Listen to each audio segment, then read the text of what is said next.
deregulating the approval process for the small cell, what they call WTFs. It's not that WTF. It's today I'm going to talk to you about wireless telecommunication facilities, small cell specifically, and August of last year, 2019, with in DC Circuit of Appeals Court, August 9th, 2019, number 18-1129.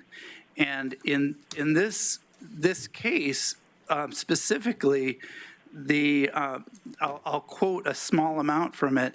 If petitioners prevail on any one or more of these grounds, we must vacate the order's deregulation of small cells and remand to the FCC. See, this sought to deregulate the FCC, and basically deregulate the control and allow these small cells to just be installed and applied for locally with no local control. But this was vacated. What that means is that NEPA now stands, because that was what forced local, that was what forced the process of having to get an environmental assessment and environmental impact statement done for every small cell application, which means that all small cell applications now are officially incomplete, and we'll continue next time. Thank you. So that was our city council meeting from the other day, and of course they've slimmed it down to giving us only 2 minutes to talk. So I guess it's given me a chance to hone my elevator speech, and we've really been actually making some good progress with our city council here in Eugene, Oregon. But there's a few other things that I would have said on that if I had just a little more time, and that's what I wanted to get into in this video, and also reach out to you in case you're engaging in anything with your local governments, your local councils, and see if this makes sense to you. Because basically what I was arguing in that public hearing is that this document, the FCC 18-133, this order, which was from September of 2018, was essentially attempting to and temporarily deregulating the approval process for the small cell, what they call WTFs. It's not that WTF. It's actually stands for wireless transmitting facility. Actually, wireless telecommunication facility. These SWTFs, as they're referred to, are basically being pushed in by the FCC, or at least that's what this order was all about. And this is just the cover page. It's actually like 100 pages long. And it goes into great detail about why these small cell transmitters don't require NEPA standards, which is National Environmental Protection Act of 1969, and some other related acts. So essentially they're pushing these applications through without any oversight. And basically what I was getting at is that this, on the other hand, this very interesting appeals case from District of Columbia, from DC, from August of 2019, which is 18-1129, this basically overturned the FCC order and basically vacated that order.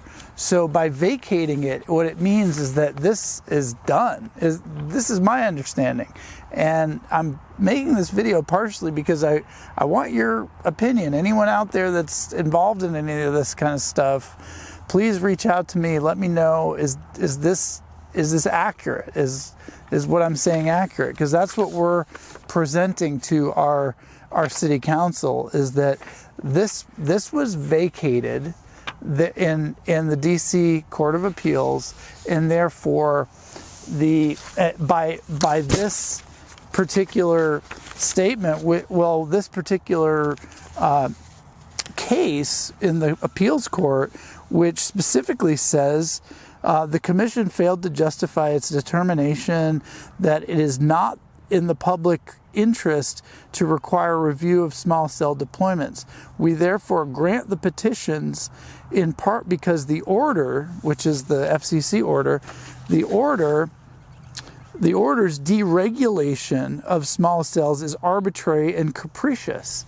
So basically, the FCC tried to deregulate, and this decision from the DC Court of Appeals is now brings back the regulation, which means that all these applications need an environmental assessment and an environmental impact statement, and therefore each of the applications that are put forth to any local government can be refused as incomplete.